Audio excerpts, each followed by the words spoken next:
자, 12월 2일 날 공수처법을 처리하겠다는 이야기가 있어요. 민주당이. 가능하겠습니까? 뭐 의지가 확고하고 25일 날 일단 지금 우리 당에서 올라와 있는 3개 안이 있었잖아요. 뭐 백혜련 의원안, 뭐 김용민 의원안, 박범계 의원안을 다 섞어서 합의안을 그러니까 최대한 빨리 공수처 설치할 수 있는 안으로 합의한 다음에 그러니까 12월 2일에는 반드시 처리하겠다. 그 외에는 추진하게. 지금 민주당이 전 입장이에요? 네, 그거 당론, 예. 당론입니다. 예. 12월 2일 날 예산안도 일괄적으로 처리하겠다던데. 네. 그렇죠. 거의 뭐 보통 이제 이런 일이 있으면 야당이 그럼 예산 처리 동의 못 해줘 이렇게 끌고 나올 거잖아요. 의석수가 깡. 그런 거 없이 이제 시원하게 한방 해결하자. 두 분은 현역도 아닌데 어깨에 너무 힘이 들어가는데. 요럴 때만 잠시. 아니 저기 옛날에 저기 예산 몸싸움 많이 다쳐봤습니다. 그러니까 지금 그러면은 보통 해년마다 예산안 통과 못 시켜가지고 네. 1월 달로 넘기고 막 그랬었는데 그렇죠. 내가 봤을 때는 예산안은 어차피 이 사람들 마음대로 못 깎아요. 예를 들면 600조 원, 700조 원 올린다고 해도 예산안 1조 삭감하기도 힘든 게 사실이잖아요. 자기 지역구 예. 문제도 있고. 이 상황에서 지금 조선일보 등은 이미 졸속 처리 우려, 공수처법 졸속 처리 우려 그러면서 12월 2일 날 뭐 마지노선 이렇게. 아니, 공수처법이 졸속 처리될 게 뭐 있어요? 7월 15일부터 해서 예산안. 이제까지 6반년을 끌었는데 그렇죠. 이게 졸속할 거는 뭐 전혀 없죠. 지금 그 소위 말하면 미래 입법 과제라 그래서 15개 법안을 일괄적으로 처리하겠다라고 하는 그것도 민주당의 어떤 분위기인가 봐요. 그 대한민국 국회에서 하는 모든 입법은 다 졸속입니다. 그냥 하면 됩니다. 솔직히 말씀드려가지고 그 우리나라 입법의 85%가 정부 입법이고 나머지도 정부에서 주는 거 고쳐서 내는 입법이기 때문에 우리나라 국회 너무 이렇게 대단하지 않으니까요. 해놓고 또 고치면 됩니다. 국회는 솔직히 말씀드려서. 정치인들이 저한테 몇 분이 물어보더라고요. 원포인트로 공수처만 처리하는 게 나을까요? 아니면은 이 법안들을 한꺼번에 처리하는 게 나을까요? 저는 후자. 욕은 총량이 법칙이라는 게 있어요. 저쪽에서 막 하는 것보다 역시, 예. 이쪽 사람들이 막 징글징글하다고 느끼는 이런 것들을 한꺼번에 일괄적으로 처리해 주면서 뭔가 법칙이 생긴 거예요. 맞아요. 연말이 되면 민주당 지지하는 일반 깨어있는 시민들이 좋아할 만한 법들이 통과되는 전례를 만드는 거야. 계속 1년 동안 11개월 동안 답답해하다가 12월 달에 뻥 뚫리고 또 답답해다 뻥 뚫리고 이런 거. 답답하다가 지금 너무 시원해지고 있네요. 예전에 선생님 저희가 덕에. 열린 뭐 저기 나쁜 사례일 수도 열린 우리당 시절에 연말에 꼭 저희가 이제 억지로 다 통과시킨 적이 있었어요. 그 당시에도 그렇게 했었어요. 그렇게 하고 그때에도 몸싸움이 있었거든. 그래서 1년에 한 번씩 저희가 그 통과시키러 갔던 기억이 납니다. 작년에 패스트트랙 뭐 이런 거 통과시키고 그럴 때 공수처 설치, 검경 수사권 조정 뭐 그리고 이제 선거법 관련한 그리고 할 때 그렇게 지지고 볶았잖아요. 막 독재다 어쩌고저쩌고 했는데 지금 지나보면 뭐가 있어요. 아무것도 없잖아. 오히려 그 공수처가 1년을 끌어왔다는 게 난 도저히 이해가 안 될 정도. 공수처법은 실제로 저는 처음에 바로 처리했다고 봐야 된다고 좋다고 생각하는 게 이게 민생 입법이 아니고 사회 구조적 입법이잖아요. 실제로 일상적 국민들 삶하고는 큰 관련이 없어요. 이런 거인데 이제 역사를 한 단계 이렇게 짚고 넘어가는 거거든. 이런 것들은 빨리 처리해 줘야 돼요, 진짜. 네. 이런 걸 끄는 것 자체가 문제예요. 사실 일반 국민들이 설명해 줘도 잘 몰라요. 하긴 뭐 싸우는 게 짜증나는 그러니까 거예요. 개혁이 되고 있다라는 이미지만 주면 되는 거죠. 구체적인 디테일이 들어가서는 없는데 그러니까 이런 건 있거든요. 진짜 말도 안 되게 박근혜가 있는데 박근혜의 최순실을 위해서 무슨 법을 통과시킨다가 아니잖아요. 대의 명분은 있단 말이에요. 그게 여론조사를 했을 때 일부가 뒤처진다고 할지라도 그것은 선처리 후에 국민의 설득에도 늦지 않습니다. 이런 경우에는 그래서 이러이러한 이유로 여러분들이 공수처법을 이렇게 개정할 수밖에 없었다라고 캠페인에서 누가 이기냐 나는 그런 부분이라고 맞아요, 보는데 맞아요. 조국 장관 관련한 검찰이 난 이후에는 저는 이렇게 봐요. 대한민국 국민들은 대체적으로 봤을 때 정치 성향에 따라서 기본 찬성 반대가 어느 정도 결정 지어지고 그러니까 저쪽에서는 이제 그걸 조금 흔들 수 있는 방법으로 부동산을 갖고 오거든요. 이쪽에서 민주당 지지하는 사람들도 부동산 문제에 대해서는 좀 소위 껄짝지근하게 생각한다라고 그렇죠. 생각하는 네. 분들을 흔들기 위해서 부동산을 갖고 오는데 네. 그것마저도 저는 양쪽의 캠페인이 양이 비슷하면 저는 우리가 이길 거라고 보는 거예요. 조국 장관 때는 캠페인의 양이 너무 차이가 났잖아요. 예. 우리 같은 뭐 유튜브 팟캐스트 방송 일부 막 떠들고 뭐 뉴스공장 뭐 다스베이다 등이 막 떠들고 했더니 비슷해지더라고 그렇게. 그러니까 지금은 제가 봤을 때는 공수처법 12월 2일 날 하겠다고 마음 먹었으면 하세요. 무조건 해야 된다고 네. 봅니다. 이게 그 말씀드린 것처럼 민생입법이 아니거든요. 예를 들면 쿠데타 방지법 같은 거예요. 역사가 퇴행하지 않도록 이렇게 자물쇠 하나 걸어놓는 거거든요. 이런 걸 가지고 계속 싸우면은 국민들은 그냥 오히려 저 피곤하게 느끼면 이런 거 빨리빨리 처리하고 그냥 끝내버려야 됩니다. 사실은 말씀하신 부동산 문제나 이런 것들에 대해서 지금 말씀하신 것처럼 많은 안을 내놓아 가지고 양으로 사실 이게 부동산 문제가 정답이었잖아요. 하다가 보면 좋은 안이 나오기도 하고 비판도 받고 이렇게 되는 거거든요. 그런 충분한 안을 내놓는 그런 쪽으로 빨리 돌리려면 이런 거는 매듭을 짓고 끝내야 됩니다.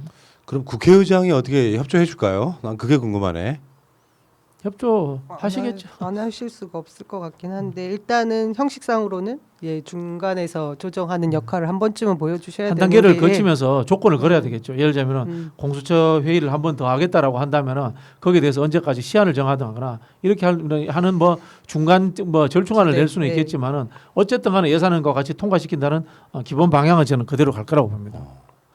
공수처는요. 공수처가 설치되고 나서 어떤 수사를 먼저 하느냐 이런 것보다 역사상 공수처라는 것이 처음으로 생기고 공수처란 말이 나온 지 20년도 넘은 네, 시간 네. 동안 이게 생기고 그러면서 검찰을 견제하는 것도 있지만 실제로는 고위공직자 수사처잖아요. 맞습니다. 고위공직자 쉽게 표현해서 문재인 대통령을 포함한 이런 고위공직자들에 대한 수사가 중요하다는 인식을 시켜야 되는데 저쪽 반대하는 쪽에서는 공수처가 마치 검찰의 권력 분산 용어로만 쓰이는 것처럼 그렇게 캠페인 되고 있지 않습니까? 사실 공수처 해놓으면은 나중에 제일 불편한 게 여당 국회의원들이 제일 여당이죠. 불편할 거예요. 예. 근데 끊임없이 야당이 반대하는 게 도저히 이해가 되지 않잖아요. 과거 그동안 우리 얼마나 과거 권위주의 끼리끼리였는지. 정부로 돌아간다고 예. 생각을 한번 해봅시다. 그때 사례 들으면은 야당 의원들은요 검찰에서 알아서 얼마든지 조사합니다. 얼마든지 조사할 수 있어요. 야당 의원들은 실제로 이런 공수처 같은 건 권위주의 수재를 냅니다만은 근데 이런 걸 공수처 같은 거 만들어 놓으면은 여당 의원들이 덜 타켓이 될 가능성이 많아요. 그러니까 내 말이 그 말이에요. 여러분들 공수처가 설치된다고 그래서 세상이 확 바뀌지는 않는다. 다만 공수처가 세워졌다라고 하는 그 의미, 예. 그 의미에 일단은 만족할 수밖에 없을 거다. 그러면서 이게 법이라는 게 세우는 게 중요하죠. 나중에 내용이 좀 부실한 게 있으면 조금씩 바꿔나가면 되는 거라서 공수처는 좀 세워졌으면 좋겠어요. 그럼요. 그리고 무엇보다 또 저희가 바라는 게 그거잖아요. 견제받지 않는 검찰 권력에 대한 걸 견제할 수 있는 최소한의 장치는 될 수 있을 거라는 기대. 저는 정말 이제 공수처 하나 만들었고 검찰 개혁했다 이러면 안 돼요. 우리가 더 해야 됩니다. 아 물론 진짜. 그렇긴 너무 한데 약해요. 오죽하면 네. 그렇게라도 시작하자라는 거잖아요. 유머로 하는 이야기인데 네. 공처 설치를 결정적으로 못하게 방해하는 사람이 하나 있어요. 문 대통령이에요. 왜 그런 줄 아세요? 측근 친인척 비리가 없잖아. 근데 그거구나. 박근혜처럼 친인척 있었으면- 비리가 있어서 뭔가 검찰이 수사를 민기적거리면 사람들이 국민들이 들고 일어날 거야. 예. 공수처 이런 게 있어야 된다고. 야당에서 근데 더 문 먼저 대통령은 그런 게 없잖아요. 일어나겠네요. 그러니까 문 대통령이 공수처 출범을 가로막고 있는 거예요. 이해되심? 이해됐어요. 그거였구나. 아, 사람들이 그래서 공수처가 왜 필요한지를 인식을 못 하고 있는 건데 저는요 이제 이런 거를 막기 위해서 계속해서 공수처 설치나 윤석열 추미애 이슈들을 막 여론조사로 보여주지 않습니까? 네. 그런데 이거를 어떤 정치적 성향이 없던 사람들 입장에서도 공수처라는 게 세워졌다. 공수처는 왜 필요하다라고 분명히 미 하나가 세워지거나 그러면 법이 바뀌거나 그러면 뉴스가 나갈 거 아니에요. 그렇게 되면은 사람들이 아 필요한 거로구나 한 번 더 인식하고요. 민주당 지지율은 전 더 올라갈 거라고 봐요. 쉽게 말하면 이 공수처라는 게 과거에 특수부가 따로 떨어져 나온 거거든. 그렇게 생각하면 되는 거거든요. 이 대단한 게 아닌데 참.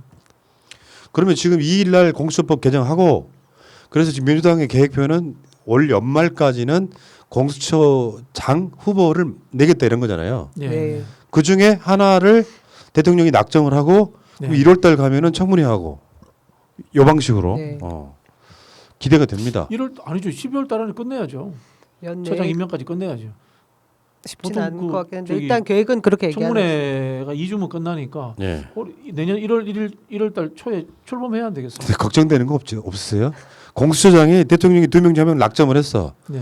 근데 갑자기 시민단체 막 고발이 들어오고 조중동이 난리를 쳐가지고 검찰이 수사를 해. 음. 생각만 해도 웃기다. 누구를 수사해? 공수처장을요? 공수처장을 후보, 조국 장관처럼 많이 대신 한다고 공수처장. 생각해 보세요. 아, 뭐 불가능한 건 아니고 그렇죠 또. 이런 사람이 공수처장 후보라고. 네. 참, 야 정말 이거 중요하네요. 정말 징글징글하다 정말 상상만 해도. 그래, 참 재밌겠네. 그럼 또 서초동 또 나가야 되나? 그래서 그분이 또 중간에 사퇴를 하고 또 이제 검찰이 이제 또. 이겼다고 이렇게 의기양양하고 있는데 또 다시 또 추천을 해가지고 나 씨. 아, 서초동 제가 맛집 많이 찾아놨거든요 그 당시에. 그러니까 진짜로 그게 무서운 거죠. 공수처장이든 법무부 장관이든 검찰의 입맛에 안 맞으면은 선택적으로 수사를 해가지고 낙마를 시켜. 그래가지고 그 방식으로 해서 계속 공수처가 출범 못하게 방해를 하는 거예요. 근데 그 논리가 순환 논리가 돼서 저러니까 검찰을 견제할 수 있는 공수처가 필요하다. 이 논리가 또 만들어질 거고. 그런 일 없었으면 좋겠는데 아이씨. 전혀 상상이 안 되는 것도 아니네요 또. 아, 좀 놀랍다 이런 생각이 네. 들고요.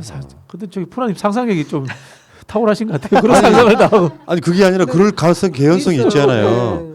우리는 이렇게 청문회 통과를 다 잘해본 기억이 많지 않으니까. 또. 타임라인상만 생각을 하고 있지. 네. 그 사이 검찰은 어떤 생각을 지금 할까? 생각해 보면은 청문회에 검찰이 개입했다는 자체가 진짜 말도 안 되는 짓이야. 조국 장관 건데 생각을 해보면 그렇지 않습니까? 그럼요. 청문회에 검찰이 개입한 거잖아요. 그래서 아까 제가 드린 말씀, 검찰로부터 6개 수사권 이 조정을 한 거, 이걸 더 나아가서 완전 니들 분리해서. 계속 그러면 우리 기소청으로 만들 장기적 비전을 계속 흘려야 됩니다. 그래서 검찰 스스로가 6개라도 갖고 있을게요라고 밑에 뭔가 살살 기게 만드는 프레임도 필요해요. 맞습니다. 네. 그 전 세계에서 검사라는 단어를 쓰는 게 우리하고 일본밖에 없대요. 예. 보통 이 기소하는 쪽이 어떻게 명칭, 저는 영어를 잘 모르겠는데 영어나 외국어는 잘 모르는데 그쪽에는 변호로서의 개념이 더 많대요. 어휘에. 그런데 일본하고 우리만 검사, 진짜 검사하는 거야. 일일이 다 검사한다 이런 뜻에 있지 않습니까? 그 검사 개념을 둔 데는 우리하고 일본밖에 없대요. 자, 어쨌든 그 나중에 훗날에 아마도 공수처가 만들어진 후에 조국 장관에 대한 수사는 그게 왜 그렇게 수사될 수밖에 없었는지 자체를 수사하는 어떤 그 사건 진상규명위원회. 진상규명 그러니까 아니 공수처에서 해야죠. 네. 실제로 그 당시 검찰은 어떤 식으로 자신들의 수사권 등을 남용했는가를 수사할 수 있는 그런 시절이 왔으면 좋겠어요. 나중에 대법원 판결 이후에 과거사위원회나 뭐. 네. 아니 공수처에서 해야 된다고 그걸. 그래서 그때 당시에 왜 수사가 그렇게 됐는지 그런 것도 공수처가 할 수 있지 않을까요? 해야 되겠죠. 검찰에서 무리한 기소에 따른 일들이었으니까. 그 상상을 먼저 하는 게 낫겠네요. 청문회 통과 못 해가지고 또 지연되는 거 상상하지 말고. 근데 지금은 제가 봤을 때는 이낙연 대표하고 이재명 지사가 일제히 공수처에 관한 강한 그 의지를 보여주고 있죠. 자기 주장이랄까 이런 걸 띄우고 있거든요. 요거는 굉장히 잘하는 거라고 봅니다. 그러니까 공수처 개정에 힘싣기? 물론 이낙연 대표는 당사자이기 때문에 여기에 대해서 공수처 무조건 통과시키겠다라고 지금 뭐 단언을 하고 있고 그리고 이재명 지사는 이제 바깥에서 이제 측면 지원해 주는 거죠. 공수처 설치 꼭 돼야 된다. 그렇기 때문에 개정이 돼야 된다. 이렇게 이야기를 하고 있는 부분. 이 부분은 저는 원팀 팀플레이로서는 되게 잘 되고 있다 이런 생각이 들거든요. 본인도 뭐 많이 맞으셨으니까 네. 아마 억울한 게 많으실 걸로 봅니다. 네. 그러면서 그 비밀의 숲 이야기 예. 진짜로 비밀의 숲을 몰아서 봤을까요? 그게 좀 그거 궁금하더라고요. 나 봤을 것 페이스북에 같은데. 그 양반 쓰셨던데. 그분 스타일이 좀 집중하시는 분이라서 그랬을 가능성이 많다고 봅니다. 저는. 저는 아직 솔직히 못 봤거든요. 진짜 이거. 봐봐요. 나도 그 당시에는 아예 안 봤는데 네. 드라마니까 드라마 볼 시간이 어디 있어요. 시간- 근데 검사들 이야기가 상당히 개연성 있게 나온다 그래서 제가 다시 그 넷플릭스 통해 가지고 몰아봤는데 꽤 재밌습니다. 그러니까 막연하게 쟤들은 뭐 전관 받고 뭐 비리 숨겨주고 할 거다 이런 정도만 생각하잖아요. 드라마로 만들어지니까 있을 법한 개연성을 갖고 드라마를 만들어서 검찰을 이해하는데 되게 쉬워요. 혹시 보셨어요? 아니, 저도 못 봤습니다. 이 스토리만 양반들이 대충 지금 알고 비밀의 숲도 안 보고 이제 검찰 개혁 이야기를 해? 아이 우리 아니, 이현주 전 검사님 얘기만 들어도 다 지금 상상이 되고 뭐. 전 처음에 다 비밀의 얘기했는데 숲 이야기 실제 하길래 상황이 저기 그려지잖아요. 좀 약간 로맨틱한 그런 건가 싶어. 로맨틱한 거 별로 안 좋아하거든요. 더킹을 다시 한번 봤어요. 저 더킹은 지난주에. 뭐죠? 예. 더킹은 한 자세히- 5번 봤어요. 어. 더킹 검사 외전 이런 걸 봤습니다. 다른 영화가 참 많았네 보니까 참 드라마도. 근데 아까 자, 말씀하신 어. 부분에 저는 꼭 기억을 했으면 좋겠는 게 이 검찰 개혁 와중에 있었던 일들에 대해서 나중에 짧은 미래에 우리가 이거를 진실을 다 한번 파헤쳐야 될 것 같아요. 뭐 다음 정권이 들었었을 때 뭐 인수위에 하든가 어쨌든 간에 이 검찰 개혁 과정에 있었던 진실들 한번 밝혀서 기록으로 남겨야 될 것 같아요. 그러니까 이제 역사적으로 보면 노무현 대통령 때 국가보안법 등 악법들을 폐기하지 못하면서 네. 급격하게 골수 핵심 지지층이 무너지는 거거든요. 네. 왜 저런 것도 못해? 막 열린우리당, 네. 열린우리당 막 150석 넘게 만들어줬더니 왜 그걸 못해? 그렇죠. 그러면서 한쪽 축의 진보가 무너지고 민주개혁 쪽이 무너지면서 정권 내준 거거든요. 저는 이렇게 봐요.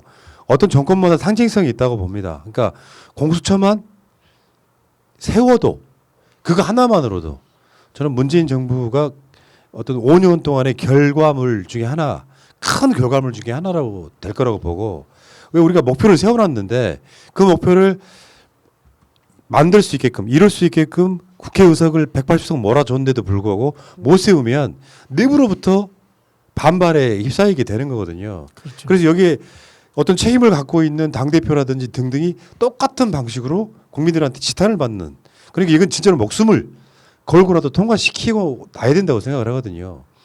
지금 시기는 딱 그거 아니에요. 올 안까지 네. 아까 말한 15개 미래 관련 법안들, 공수처법 이런 것들을 일괄적으로 통과를 시키면 저는 굉장히 많은 민주 시민들이 오랫동안 지지할 수 있는 기반을 만든다고 생각해요. 저렇기 때문에 우리가 지지한 보람이 있구나, 이렇게 네. 돼야 된다. 동의합니다. 아니 우리 방송하는데 4.15 총선 이후에 왜 우리가 댓글창이나 댓글로 180석 빠졌는데 뭐하냐 소리를 왜 우리가 들어야 됩니까? 그 역사라는 게 언제든지 한 단면을 말끔하게 끊어주고 가야 되는데 네. 그걸 못하고 나면 늘 뒤에 남아서 뒤통수를 때리지 않습니까? 맞습니다. 예, 역사라는 게 다시 돌아가기 때문에 그런 부분에서 이제 제가 만들었던 말인데 할 건 하고 말 건 말아라 라는 것을 꼭 새기고 올해 안에 매듭을 지었으면 좋겠습니다. 그러니까 민주당이 이 프레임에 빠지면 안 돼요. 뭐냐, 의석이 너무 많아서 야당을 패싱하려고 한다는 그 프레임 있잖아요. 절대 그러면 안 되고, 왜 국민은 민주당한테만 180석을 몰아줬을까?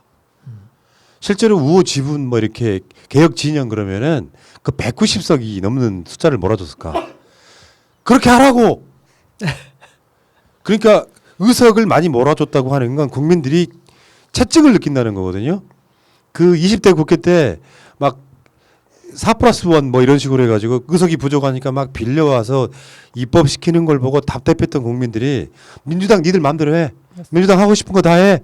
요 방식으로 180석 몰아줬는데 그게 기한이 있다는 거죠. 그러니까 21대 국회에 그 개원한 지 1년 안에 가시적 성과를 보여주지 않으면 정치적 일정상, 예를 들면 대선이라든 일정상 뭐 하기가 힘들어집니다. 더군다나 지금 올해는 데드라인이 공수처만큼은 출범시켜라라고 하는 국민의 명령이거든요. 그러면 좌고우면하면 안 돼. 지금 박병석 국회의장도 뭐 공정이나 어쩌나 이야기할 타이밍이 아니에요. 지들이 공수처위원을 추천위원을 추천해가지고 투표를 붙였는데 민주당이 혹시나 찬성할까봐 지들이 추천한 사람들한테까지 반대표 행사하는 그런 세력이 어디 있습니까? 민주당은 절대 여기서 좌고우면하면 안 됩니다. 그냥 밀어붙여야 돼요. 그러니까 물론 마음이 중간에 변할까봐 박병석 의장이 그걸 안 도와줄까봐 지금 이렇게 밀어붙이고 있는 건데, 민주당이 여기서 멈춰버리는 순간 기대감이 완전 사라지는 상태가 되거든요. 날짜를 정했으면 그냥 하세요. 12월 2일 날 통과시킨다고 했으면 하세요. 하여튼 이 부분은 저기 단순하게 그냥 이 국민 다수의 힘으로 밀어붙인다 생각하고 그냥 결론을 내야 됩니다. 뭐 자고우면하게 생각할 것도 없고. 그거 하면 우리가 엄청 막 지지해 줄게요. 민주당 화이팅. 막 민주당 잘한다. 니들 까방권 한 3개월. 3개월 동안 놀아도 돼 이렇게 해줄게. 단기간에 하여튼 좀 해결하고 차라리 그 빨리 끝내고 저기 부동산 문제 이런 거나 같이 공부하고 이렇게 좀 했으면 좋겠어요. 그러니까 지지자들이 답답한 거죠. 왜 답답하냐? 윤석열도 사실은 문 대통령이 임명한 사람이고 민주당한테 180석을 몰아줬는데 일종의 양아치 짓을 그냥 계속 목도를 하고 있는 거예요. 저는 뭐지? 속이 막 미쳐버리는 거예요. 근데 대부분의 시민들 압니다. 윤석열을 바로 자르기는 어렵다는 것을. 그게 민주정부라는 것을. 그러면 180석이라고 하는 숫자를 보장한 민주당이 훨씬 더 세게 치고 나가야죠. 근데 거기서도 무기력하게 보이니까 국회는 어떻게 돌아가는지 모르니까 결과만 놓고 이야기하는 거예요. 결과만 놓고 네. 얘기하죠. 이럴 때 민주당이 더 좀 세게 나가라는 건 눈치 보지 말고 계속 법 통과시켜라 라는 국민의 명령이에요. 하여튼 뭐 늘 죄송하게 생각합니다. 제가 떨어져가지고. 재밌다. 근데 어쨌든 뭐 이렇게 메이저 언론을 상대하고 보는 뭐 의원들은 지금 여기서 얘기하는 이런 부분을 사실 감각을 놓칠 때가 있는 것 같더라고요. 근데 어쨌든 그래도 예전보다 다르게 지금 우리 이쪽 언론, 대한 언론이라고 저는 얘기를 하는데 이쪽 언론들의 그 우리 지지자들이 되게 강성으로 모여 있고 센 발언들을 계속해서 보여주면서 민주당 지지를 해주고 계시니까 그 부분에서 놓치지 않고 법 통과시키는데 문제 없을 거라고 저는 생각해요. 이번에 느끼는 게 지도부라든가 이 좀 정치 좀 하는 의원들은 잘 해요. 예. 잘 하는 것 같아요. 잘 하는 것 같고 이렇게 특히 이제 김용민 의원 잘하더라고. 상당히 네. 잘하더라고. 저는 좀 굉장히 좋게 제가 낙천자 주제 그렇게 하면 그렇습니다. 좋게 보고 있는데 많은 초선 의원들 좀 이런 일에 좀 관심이 없어요. 그렇죠. 관심을 가져줬으면 좋겠어요. 가져주고 번갈아 가면 하나씩 뜻이만 뭐하면 언론에 나올 만한 하나씩 윤석열 관련되는 것, 윤석열 관련되는 것, 그럼 하나씩만 돌아가면서 넣으면 의미가 있겠다. 좀 힘이 보태지겠다. 말씀하신 대로 언론을 양으로서 우리가 어쨌든 간에 여론을 만들어내는데 의미가 있다는 생각이 들거든요. 그걸 좀 했으면 좋겠다 이런 생각이 들고요. 부동산 문제도 좀 깝깝한 게 정부 부처에만 맡겨놓으면 안 돼요. 예. 국토위 의원들이 왜 제가 봤을 때는 하루에 한 번씩 토론을 해야 돼요. 외부 전문가들 모아놓고 뭐 마스크 끼고 5명 앉아서 토론을 해도 돼요. 그렇게 하면서 다양한 의견을 내가지고 해결 방법을 찾아야 되는데 그걸 안 하고 지도부 뜻이 결정 나면은 나 그냥 몰아줄게. 이 정도로 있는 자세는 좀 문제가 있다 이런 생각이 들어서 좀 분발을 저는 한번 촉구하고 싶습니다. 이런 것도 한번 생각을 해봐야 됩니다. 그러니까 대세 편승 이론이라는 게 있는데 예를 들어서 정치의 예민한 이슈에 대해서 가치 판단을 못하는 사람들은 언론이 어떻게 말하느냐, 얼만큼 지지자들이 자기 목소리를 더 크게 내느냐로 결정하는 경우가 있어요. 네. 공수처가 왜 필요한지 잘 모르는 사람들도 언론이 대세 편성해서 공수처는 이래서 통과됐습니다라고 설명해주고, 그리고 저쪽에서 공수처가 억지로 만들어졌다고 주장하는 사람들의 목소리는 명분이 사실 없습니다. 그러니까 조국을 수사했기 때문에 검찰에 대한 보복이라고 하는 건 안 통해요. 대세 편성 이론에는 이게 사실은 자기 지지자들을 긁어 모으는 행위예요. 우리가 공수처를 통과시키는 것이 당연하고 맞다라고 하는 그 명분만 있으면 지지자들이 일제히 들고 일어나서 공수처 설치 잘했다라고 박칠 때 이걸 가치 판단이 안 되는 분들은 잘한 일인가 보다라고 민주당을 지지하게 그렇죠. 되는 이론. 네. 이거 굉장히 중요하거든요. 그러니까 예전에는 민주당 그 당사에 조중동을 먼저 펼쳐봤다면서요. 신문 네. 배달된 거. 지금도 혹시 그렇습니까? 그렇지는 않았는데 그때도 한겨레 영향 먼저 받는데요. 네. 그래서 그러니까 약간 좀 빨간 수박들이 당 지도부 했던 시절이 있었잖아요. 네. 뭐 김한길 씨라든지 뭐 안철수라든지 네. 이런 사람들이 당 대표 할 때는 조선일보 헤드라인이 굉장히 중요하게 작용했다면서요. 별로 안 친해가지고. 네. 자, 알겠습니다.